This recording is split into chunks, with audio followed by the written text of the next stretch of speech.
Hey there, deep diving friend. Ready to really go beyond those leisurely dives? We're going deep, deep, deep into the world of PD dive masters today. You got it. We're talking way more than just fins and fun dives. This is about serious responsibility.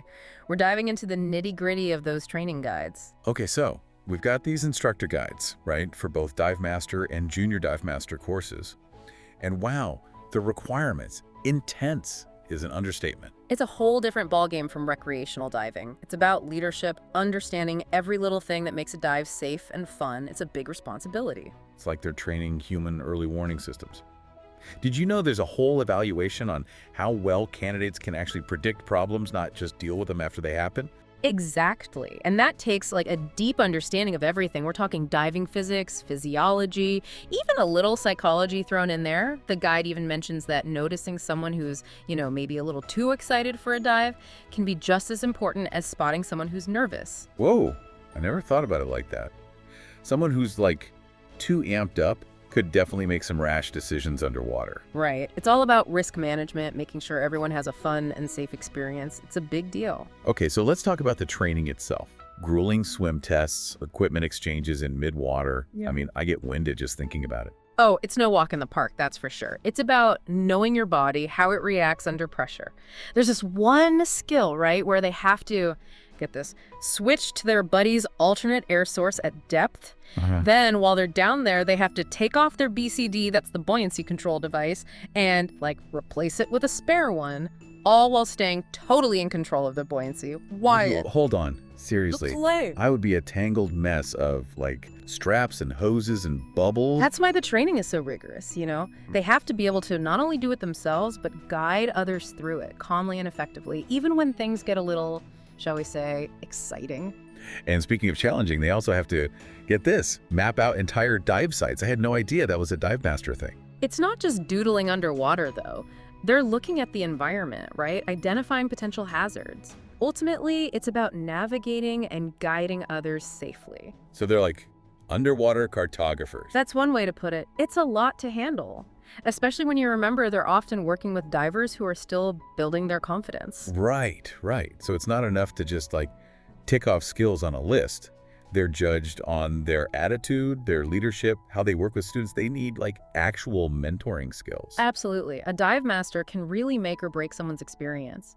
It's about inspiring confidence, building that trust, creating a positive environment for learning, all while making sure everyone's safe. Huge responsibility. It's amazing how much responsibility they have, Yeah. Especially when you realize that some dive masters are practically just starting out themselves.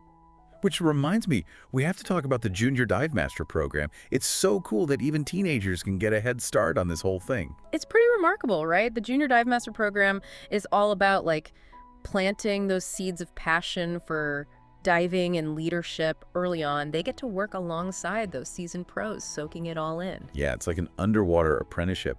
I was reading in the guide, they can even assist with teaching Discover scuba diving participants and lead those snorkeling tours.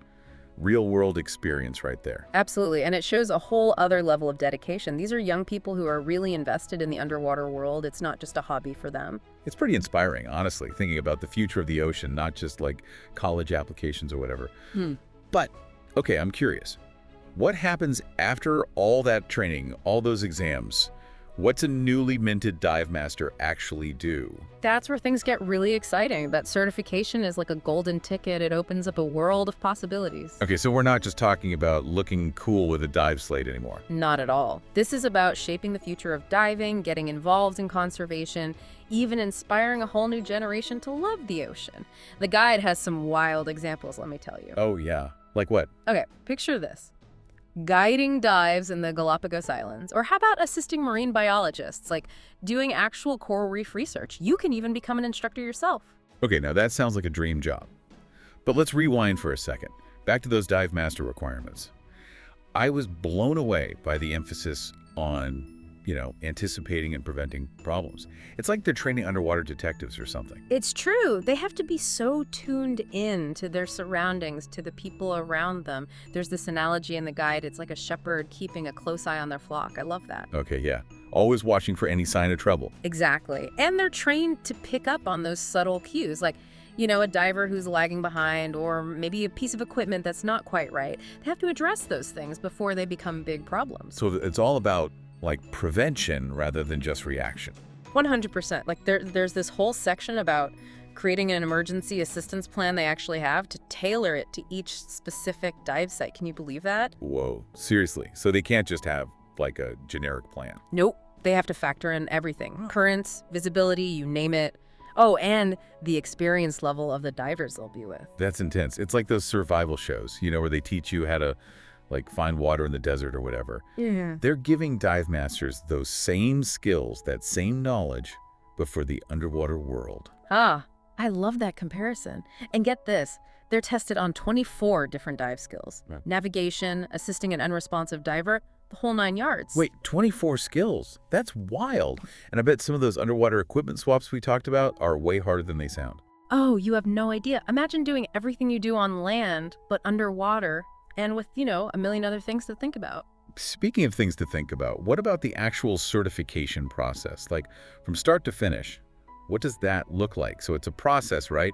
Becoming a dive master. Yeah. What's step one for someone who's, like, ready to take the plunge? Well, before they even sign up for the Divemaster course itself, there are some prerequisites. Like, they need to already be a certified PETI advanced open water diver and a PETI rescue diver. Makes sense. Got to have those basics down pat. Exactly.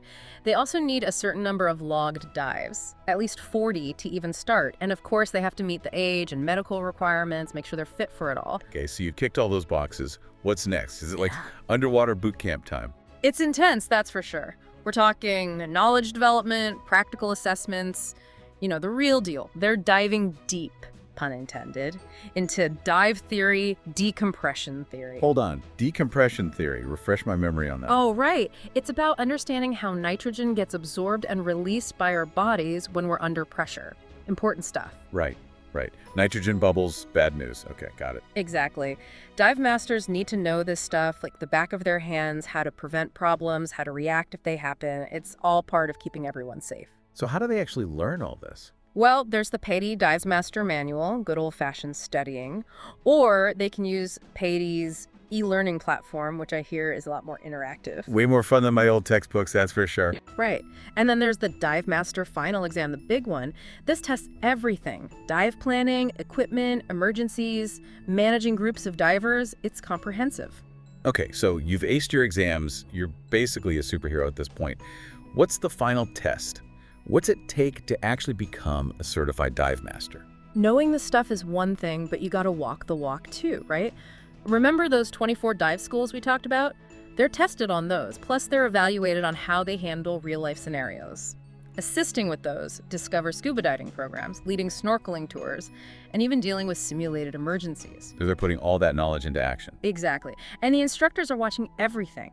Their attitude, how they solve problems, can they stay calm under pressure? Talk about a high-pressure job interview. You said it. But if they make it through all that, the training, the exams, those real-world tests, if they can truly embody what it means to be a PETI dive master, well, then they get that coveted certification. And a whole lot of respect, I imagine. We've covered some serious ground in this deep dive. Grueling swim tests, complicated equipment swaps, and the immense responsibility of keeping everyone safe while sharing the magic of the underwater world. It's been pretty incredible, honestly, exploring all the dedication and passion it takes to earn that PETI Dive Master title. It's not just a hobby, that's for sure. It takes a deep understanding of the science, those hands-on skills, and a whole lot of leadership. So next time you see a dive master, give them a nod of appreciation for all they do. They've earned it.